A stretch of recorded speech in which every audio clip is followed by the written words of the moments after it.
après-midi. Afin que nous puissions parler de sa part, nous puissions partager quelque chose qui pourra aider nos âmes.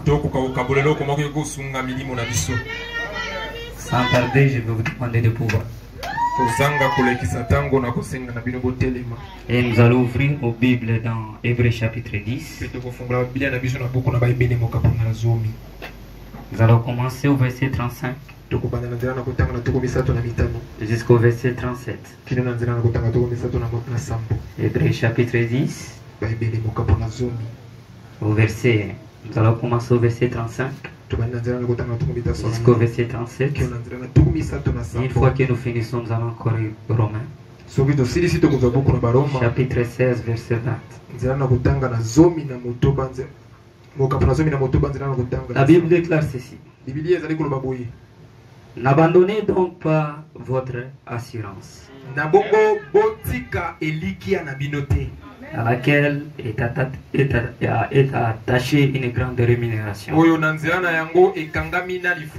Car vous avez besoin de persévérance, afin qu'après avoir accompli la volonté de Dieu, vous obteniez ce qui vous est promis.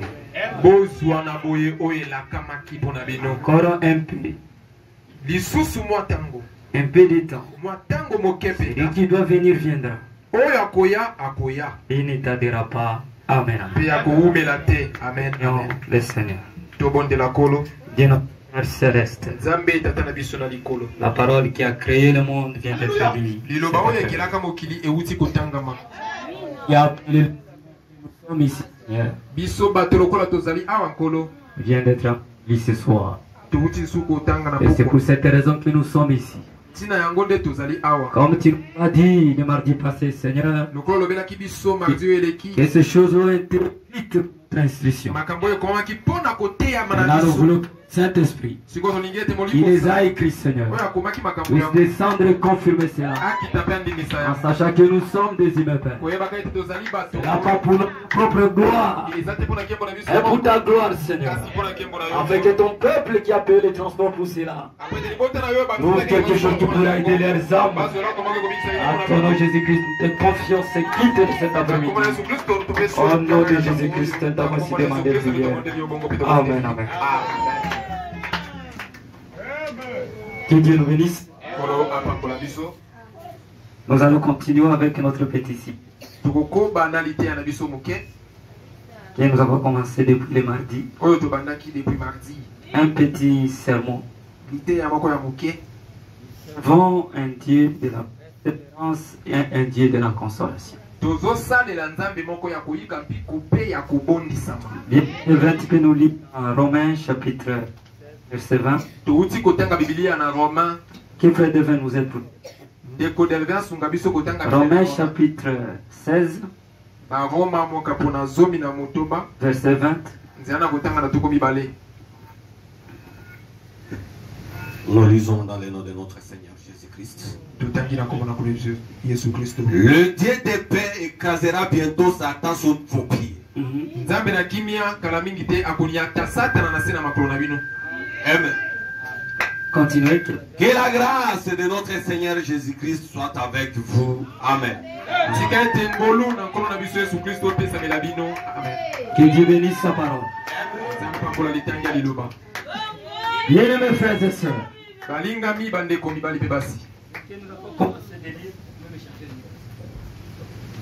ce que nous avons commencé depuis mardi,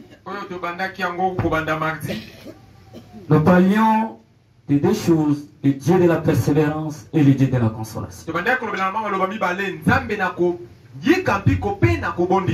Et cela, nous l'avons trouvé dans la parole de Dieu. Et lui-même Dieu a dit, je suis un Dieu de la persévérance et je suis le Dieu de la consolation. Et Dieu dit, unique manière de Dieu de nous aider.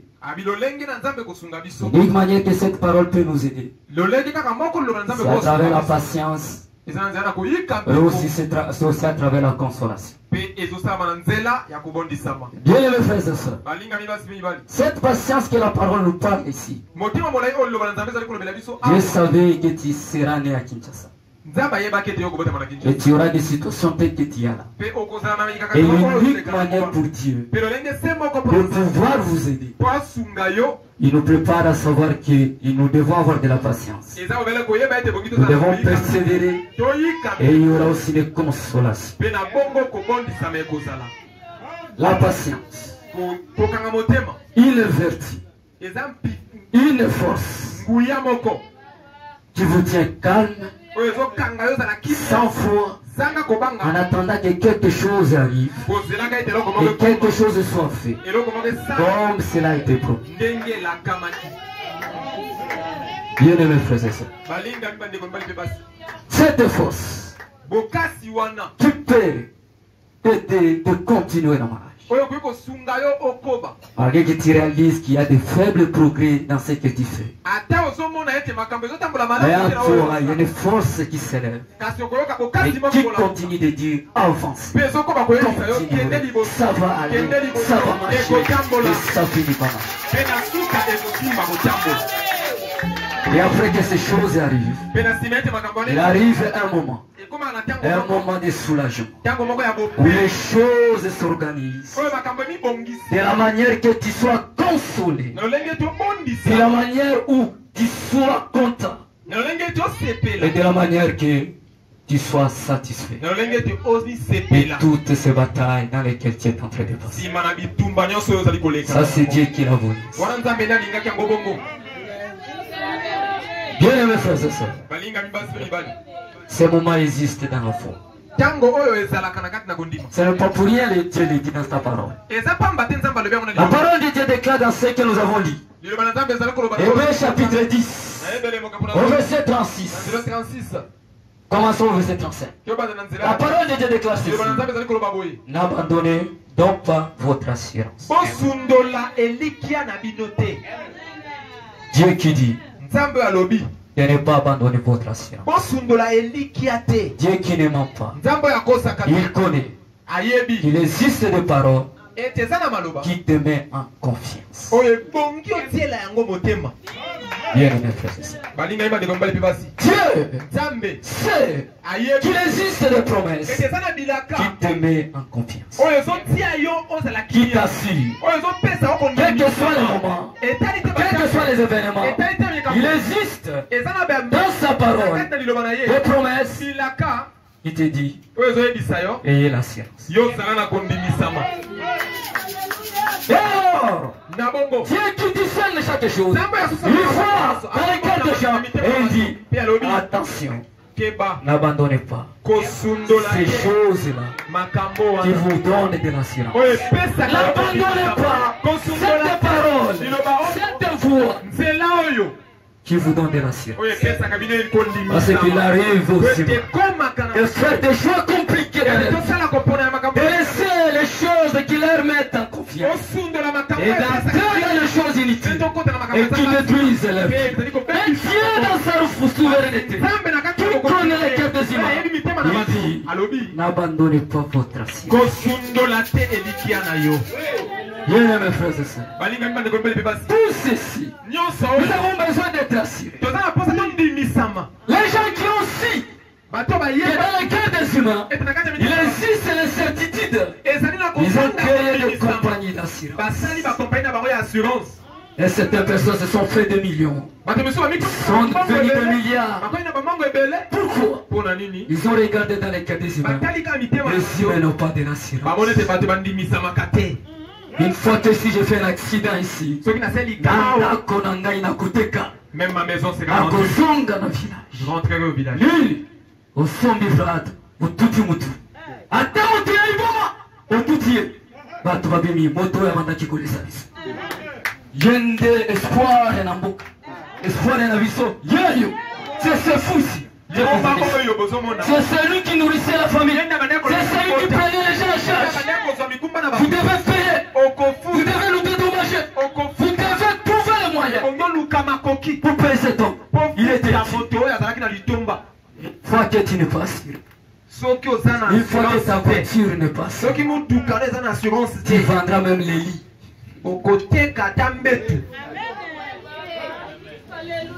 Ils se lèveront. On a un avis pour qui kokunda mana cercueil à boite. Ce n'est pas ce cercueil là. Oh yo cercueil à kokunda mana. Quelqu'un fou. Qui tremblait comme ça. Qui n'avait pas même de la nourriture. Mais à cause de manque de l'assurance, il vous diront cercueil à 500 $. Namatanga tokomelati à l'indité. Même à valido. Nini. Manque de l'assurance. Tu seras dans une situation inconfortable. Oh, bien aimé frères et sœurs. N'abandonnez pas ces choses qui vous donnent des blessures. William Branham, notre prophète. Un jour, quelqu'un lui a posé la question. William Branham, je suis en train de vendre les assurances. Et je me rends compte que tu n'es pas sur cette liste. Une fois que si la mort est arrivée, mais est-ce que tu vas t'enterrer? Branham dit, j'ai souscrit l'assurance depuis longtemps. Ces choses qui vous donnent de l'assurance. N'abandonnez pas ces choses qui vous donnent de l'assurance. Eh, son ami a dit, j'ai cherché ton nom. Dans la liste de la compagnie, les gens qui vivent dans cette ville, je n'ai pas vu le débat. Quel est le type d'organisation que toi tu as souscrit? Parce que moi je ne te vois pas dans nos assurances pour que tu sois enterré dignement.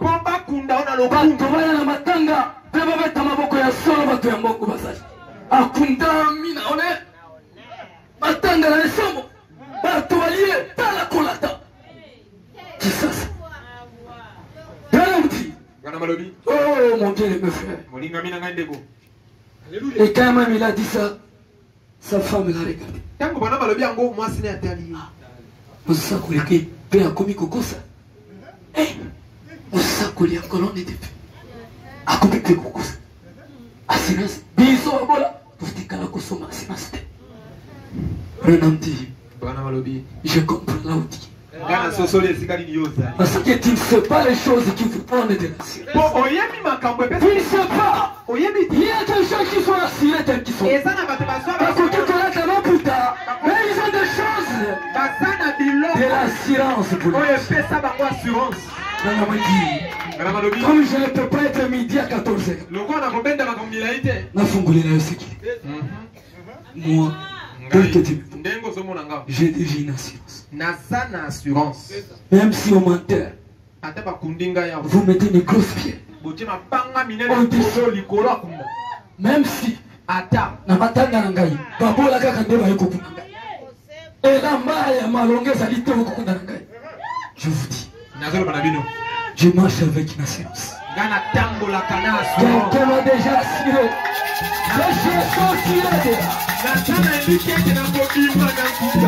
N'abandonnez pas les choses qui vous donnent de l'assurance. Le message ici, le message que vous voyez, prêchez pas William Marion. C'était la chose qui était au cœur de Dieu. Ce n'est pas un message vain. Ce n'est pas un simple message. C'est quelque chose. Même pour être péché, Dieu avait commissionné les anges pour dire à William Branham, ne te souviens pas. Ne bois pas du vin. N'ayez pas de copains et de copines. Parce que moi l'éternel, quand tu grandiras, j'aurai une œuvre à faire. N'abandonnez pas ces choses qui vous donnent de l'assurance. Ce sont de grandes choses que Dieu nous a données. Le message dit pour que ça soit prêché, il a fallu un vase mis à part. Bien aimés frères et sœurs, les autres prophètes ont prêché. Moïse, il a tué quelqu'un avant d'aller en Égypte. Mais pour que le message ici soit prêché, il a fallu que quelqu'un soit mis à part et qui ne puisse pas se suivre pour que le message soit prêché. Le message dans lequel moi et toi nous sommes. Oh bien aimé. N'abandonnez pas les choses qui vous donnent.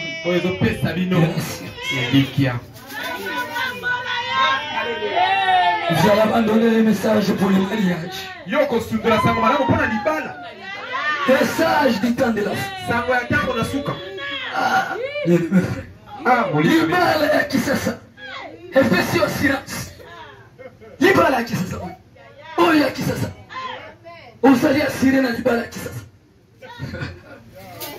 Oh, bien aimé frère. Libala oyo ya kisasa oyo usali kotika le message. Il y a des gens. Quand le téléphone sonne, il ne peut pas répondre. Ponani. Abala azalenasi. Alliance. Le téléphone sonne. Ça ne vous assure pas. Libala ya kisasa n'est pas une assurance pour laquelle tu peux abandonner le message du temps. C'est juste. Message. C'est la chose. Amen. Qui me donne.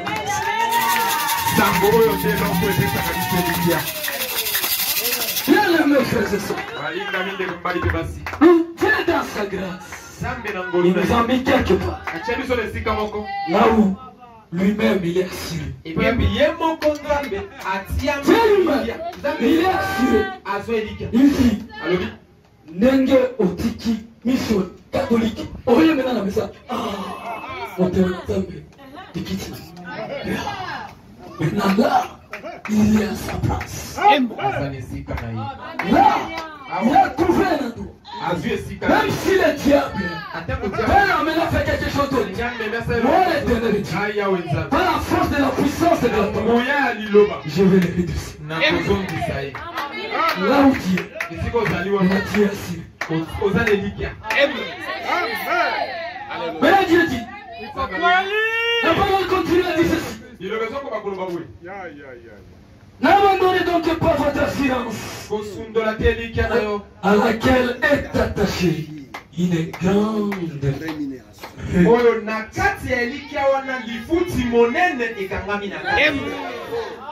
bien-aimés frères, pour tous les gens qui se sont du travail ou qui travaillent, même si tu travailles aujourd'hui, tu continues à chercher notre travail. Mais si on te propose mieux, on peut commettre un démission.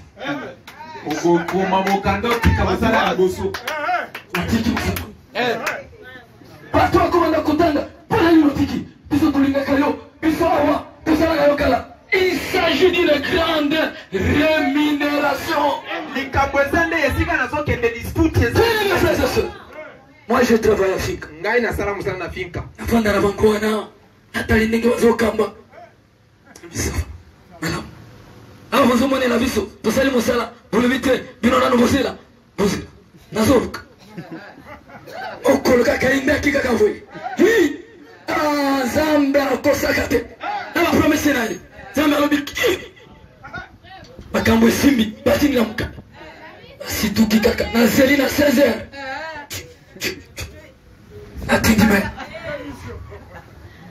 Pour des raisons de convenance personnelle, j'ai décidé de mettre femme à Kaï. J'ai chargé de ressources humaines à Bimi la bureau.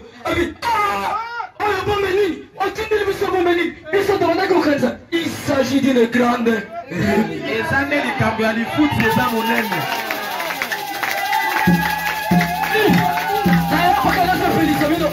Je ne peux pas venir ici dans la cacasse de Félicabino. Ça fait la bande. Il faut laisser la revenir là-bas.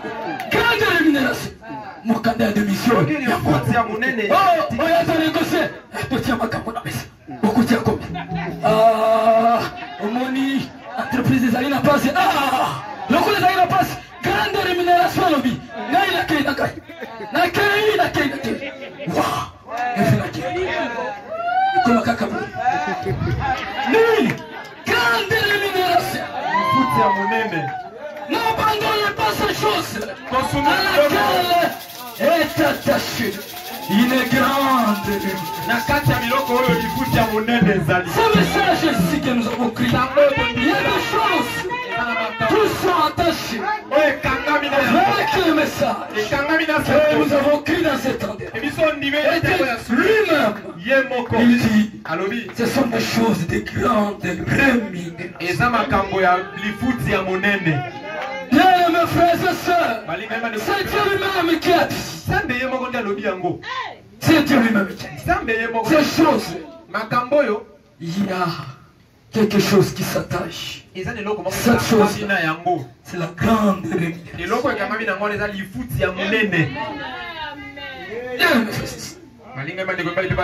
Pierre, et comme il a dit, Pierre a marché avec Jésus.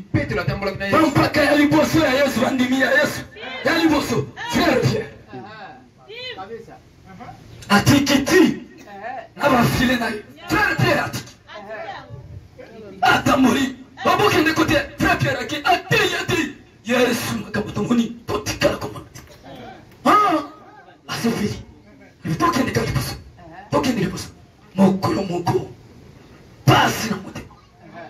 Ayiko pesa ye bano tika kina ndakupuna bavengani bango na classe. Autangali sute. Patala Yesu makamu ifasha kolovanini. Ndako kuna isali kuveva. Ekomi kotanga. Esika bana balaka. Mais toi sili. Donc vanda kaka watu kile kote, on a tindi bino mibale pour côté. Pour qu'il tozoki. Pierre a courage. Il dit je suis makambo ya komi kotungisaga. Ah mweza makambo lisusu ya mulimo te. Ndako tuna mutuna. Je vais te demander une question. Maintenant je suis, soyons sérieux. Moi avec nous avons tout laissé. Nous avons tout laissé. Dis-moi, qu'est-ce que j'ai gagné? Toi tu me donnes la foi. Nous avons beaucoup laissé.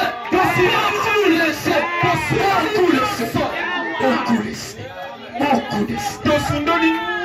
Il y a des gens qui se sont séparés même avec leurs sang.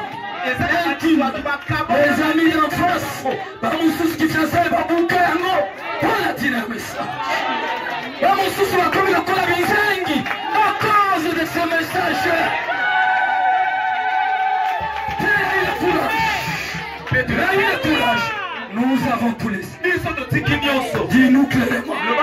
Qu'est-ce que toi je suis? On te voit dans les locaux, pas à Misso. Alors on les a eu contre la héros. On a mis ça dans les c'est le paka ko nalola kuna nakutokela bino mandako. Ngai yoko salinga place yabo. Bana wabengani mama. Ndako komi kotanga. Esika na tika ki papa. Kutu ebisinga ili nekina ngautu. Na maloko cotisation SHT. Siko yoyo okutika biswanze. Ngai babukilo zo.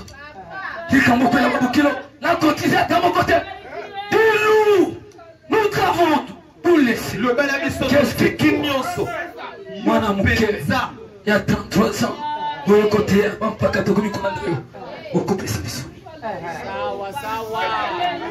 Ces choses à laquelle est attachée une grande réminiscence. Amen, amen, amen. Ces choses dans lesquelles nous sommes, que Pierre a mis ses pieds, à laquelle est attachée une grande réminiscence. Pierre, il a été attaché à Jésus. Serré na Yesu. Collé na Yesu. Fin de fin, il a débattu. Ces choses dans lesquelles nous sommes attachés. Quelle est la grande réminiscence? Jésus ne parle pas 4 chemins.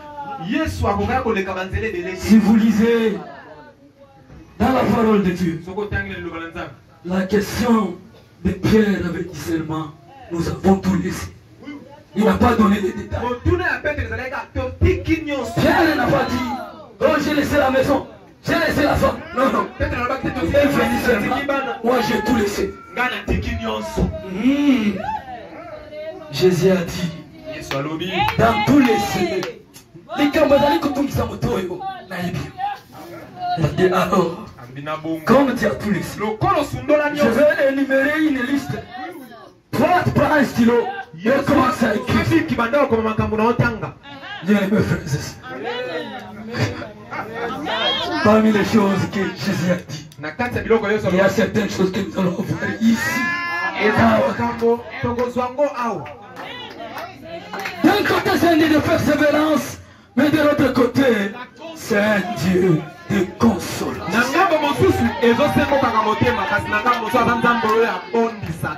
Ce n'est pas seulement pour causer l'angolo la terre.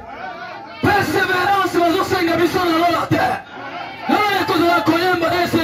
Persévérance, c'est un awa.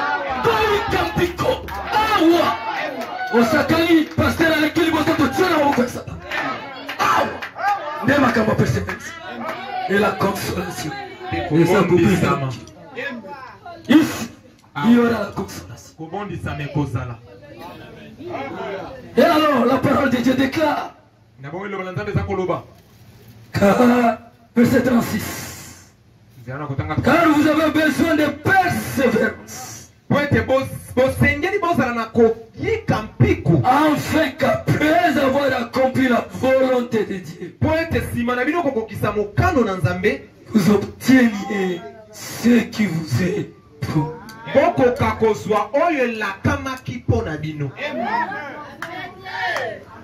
parole de Dieu est claire. Il dit, unique chose qui peut vous aider, d'obtenir ce qui vous a été promis. Vous avez besoin de la persévérance.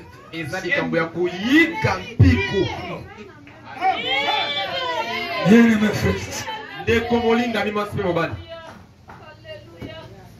il y a des choses même dans la vie. Tu ne peux pas les obtenir sans persévérance. Même dans la vie. Même si tu sois chrétien ou pas, tu auras besoin de la persévérance. Je donne un cas. Les études. Un long parcours. Au manière maternelle. Pour ceux qui sont en vie. On t'amène à l'école. Un enseignant te prend la main. Il commence à te montrer comment écrire. La personne qu'on est en train de monter d'écrire, c'est le PDG de demain. C'est le ministre de demain. C'est le président de la République de demain. Mais aujourd'hui, on lui dit quoi?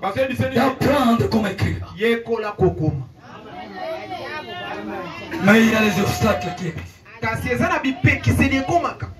Des fois l'enfant peut faire tomber malade. Mais vous allez faire tout pour le soigner. Pour qu'il aille encore à l'école.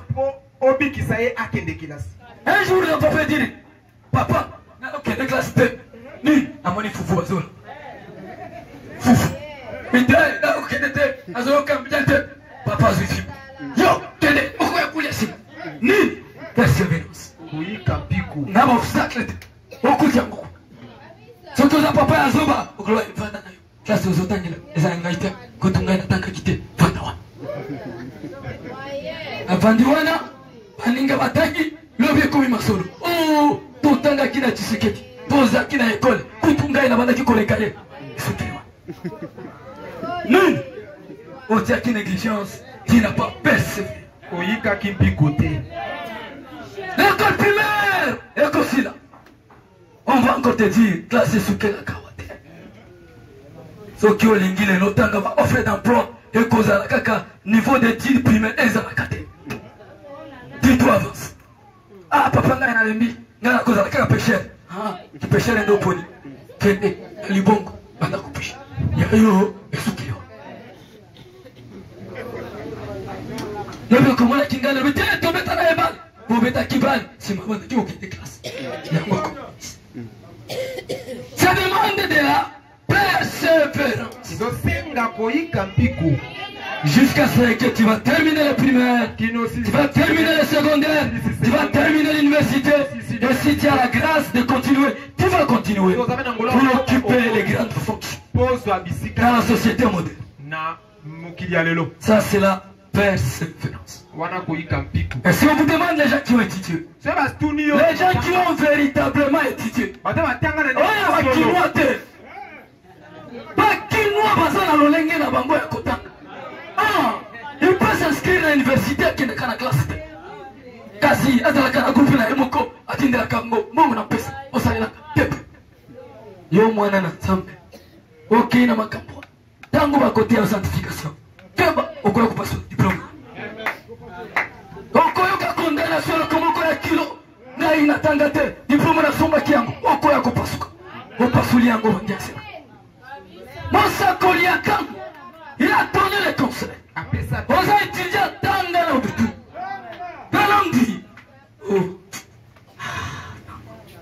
Belamdi. Attention qui au kangi biloko na mukute. Il y a une manière de faire des chrétiens. Laisse-moi dire ça. Nous l'avons dit comme ça la prendre plus que les alliés.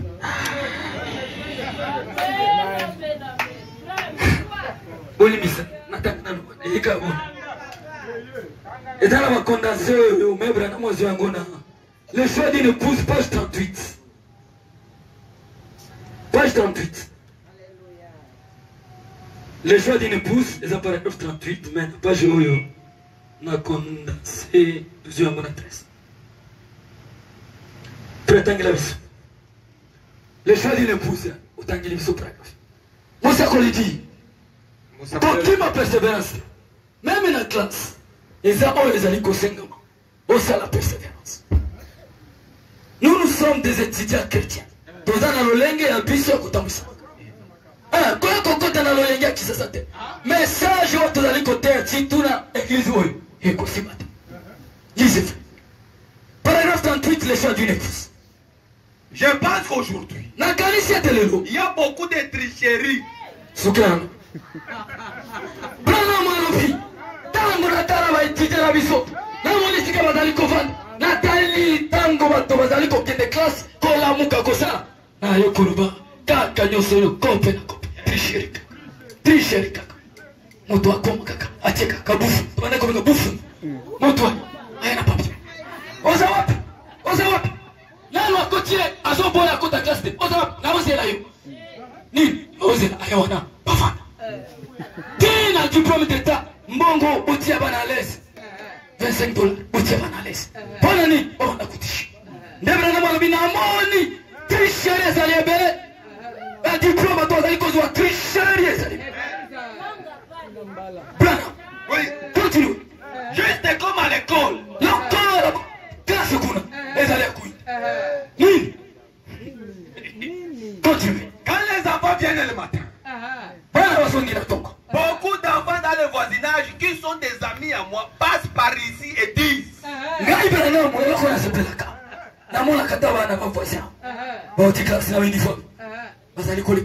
Abraham, bonjour papa. Oh, il y a qui ça s'appelle? Bonjour, bonjour. Eh, voilà, ça va? Oh, tu as petite classe. Alors, on va la Branham. Frère Branham, d'accord. Voulez-vous prier pour nous?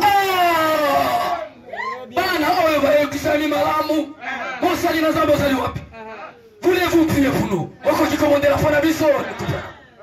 Nous avons un examen aujourd'hui. Examen va dire l'autre.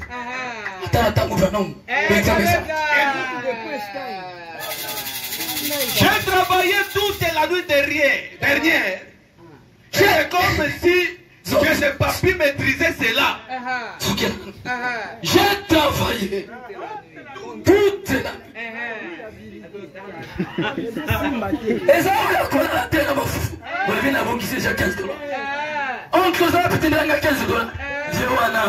J'ai travaillé toute la nuit. Toute la nuit. J'ai travaillé toute la nuit. J'ai travaillé toute la nuit.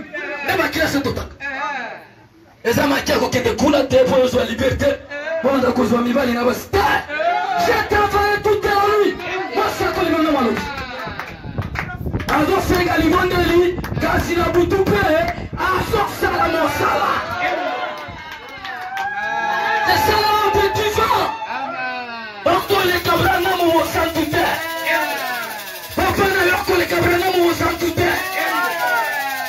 nuit.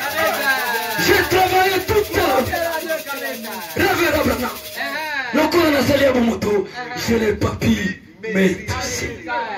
Biloko et quotidien. ekomaka ekomaka yango nde tozosenga lisungi na nzambe nasali opale na ngai kasi namoni ndenge navandi boye ditie revandi vraiment bien te awa nakosa yo te ndenge moto osalawa kutu ya définition wana ezosimba te ekomaka brana molobi yango na ye osenga obondela priez pour moi.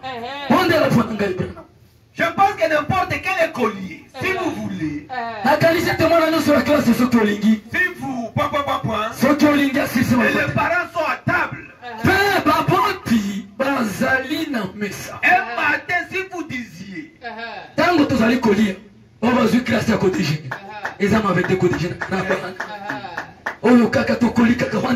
bana balia kakuna mapali kakuna mwasi tunalia afandia nonase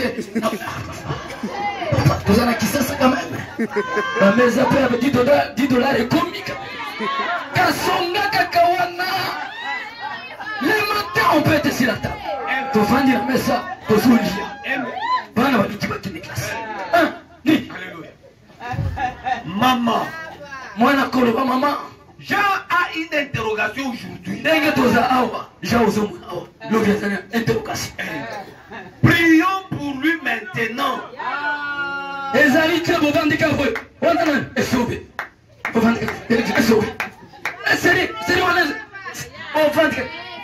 La famille Nini. Nous avons des choses de l'assurance ici. À qui il est attaché de grandes rémunérations. Vous allez fonder quelle famille? Quand vous restez là et sauver au théâtre Bibi, au Macao Moussouboye, quelle famille que vous avez? Et c'est moi Koba qui a un message. Ce sont ces genres de choses. Là, vous pouvez rester avec les enfants.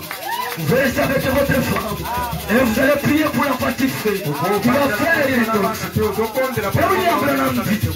une fois que vous allez prier, Dieu va vous exaucer. Voyez en place, continuez, terminer. Je pense que ce serait tout ce que vous pourriez faire d'autre serait alors de regarder sur la feuille de quelqu'un d'autre et tricher. Ce qui vous a dit, vous ok, vous otangi te oyo kake sokeli okukuma réponse na kwisi ovandi fe ko surveiller batia surveiller yo ovandi ko surveiller mais c'est tout ce qui reste au côté ya bakaka kaka okomanda kutisha lobi tukakwembela alongi na ye ni oyivi oyo atanga kate otia otia mituna kaso tanaki elokote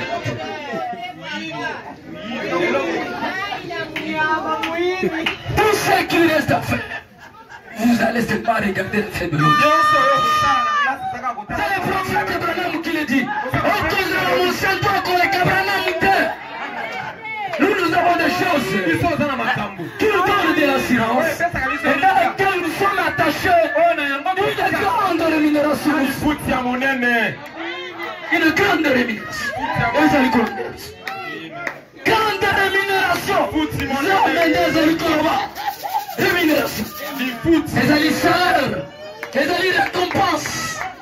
Si nous avons fait la mission. Après avoir rendu le service, après avoir travaillé, vous avez droit à une rémunération. Après avoir quitté le message, après avoir continué dans le message, vous avez droit à une grande rémunération. Parce que c'est une chose dans laquelle tu t'es attaché. Il y a une grande rémunération. Bien-aimé frère. Et la parole de Dieu dit, une fois que nous persévérons, nous allons obtenir ce que Dieu a promis à nous. Nous avons lu dans Romains, chapitre 16, verset 20. La Bible déclare quoi? Romains chapitre 16, verset 20. Bien aimé, tu peux nous lire ça. Qu'est-ce que la Bible dit? Ces choses qui nous ont été promises. Bible, s'il n'y avait pas de promesses, nous suivons Dieu parce qu'il y a des choses qu'il nous a promis. Nous venons à l'assemblée parce qu'il y a des choses que Dieu nous a promis. Nous visitons les frères parce qu'il y a des choses que Dieu nous a promis. Nous prions les uns les autres parce qu'il y a des choses que Dieu nous a promis. Nous nous comportons de cette façon parce qu'il y a des choses que Dieu nous a promis. C'est la raison de notre croyance. C'est comme cela nous sommes là. Malgré les faiblesses, nous essayons de nous accrocher parce qu'il y a des grandes promesses. Alléluia. Disez-nous. Le Dieu de paix écrasera bientôt Satan sous vos pieds. Est-ce que ça n'est pas une promesse? Est-ce que ça n'est pas une promesse? Qu'est-ce qui dérange la vie des enfants si ce n'est pas ça? Qu'est-ce qui peut bloquer ta vie si ce n'est pas les dieux? Il y a une promesse qui vient d'être donnée. Que Dieu est de paix écrasera Satan et nous le mettrons sur nos pieds. Ozalindoki Malamu Koba na Kindoki. Le Dieu de paix Nzambe ya kimia akotikate e akala yele minini akosalete Satana tonya ezali la kayata biso tokoika mpiko. Nous allons persévérer. Nous allons continuer. Malgré toutes les forces qui nous arrivent, malgré les obstacles, malgré les choses qui dérangent, tout le monde est de goût.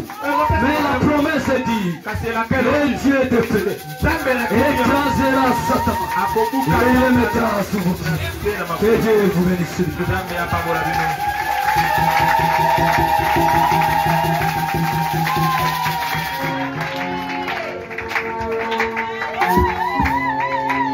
Donnez-nous un cantique et tout le monde va se lever.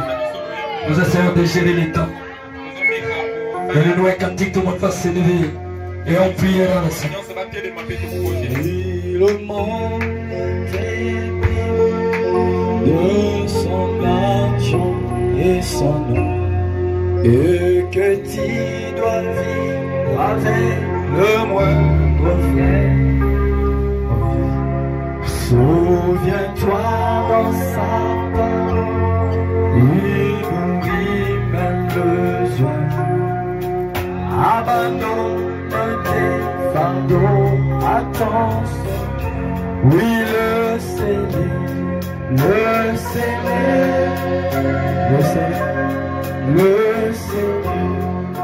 abandonne tes fardeaux à ton Sauveur Jésus. Si tu crois sans défaillir, il sera défait. Commencez à dire quelque chose de sachant qu'il est un Dieu de persévérance, mais aussi un Dieu de la consolation. Lui qui nous a promis des choses dans lesquelles il y a de la science et il y a une grande rémunération qui est attachée aux choses que nous avons vues.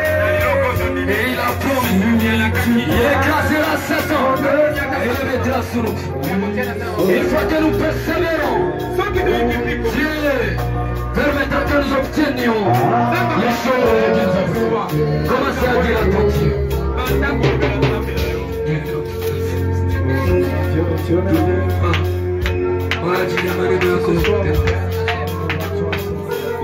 C'est que c'est la vérité. Ça a été tiré de ta parole. Il est vrai. Nous ne devons pas abandonner les choses qui nous donnent cette séance. Oh Dieu de William. Ce message, il faut qu'il soit prêché. Si allez de William, tu l'as dit. Il a un grand œuvre. Toi-même, tu as dit qu'il s'agit d'un grand œuvre. Que tu feras avec lui. Et nous voici dans ce message du temps de Dieu. Et au-delà d'être dans ce message, il y a des événements à laquelle nous sommes confrontés. Et toi, de persévérer, de continuer de faire ce qu'il y a des consolations. Pour certaines raisons, nous sommes ici. Et je te demande de pouvoir me soutenir. Je suis l'un des gens qui ont besoin de ton soutien. Pour que je continue attaché dans ta parole. Cette promesse bénie, toi-même tu as dit que tu écraseras Satan le diable. Il y aura un moment, même les événements, tu avais dit, tu mettras Satan le diable, il sera sauvé. Et la même aujourd'hui éternel, c'est que sa parole est la vérité. Et c'est pour cette raison que nous sommes ici, sachant que Dieu est capable de pouvoir nous aider. Soutiens la foi. C'est la foi de mon bien-aimé frère. Soutiens la foi.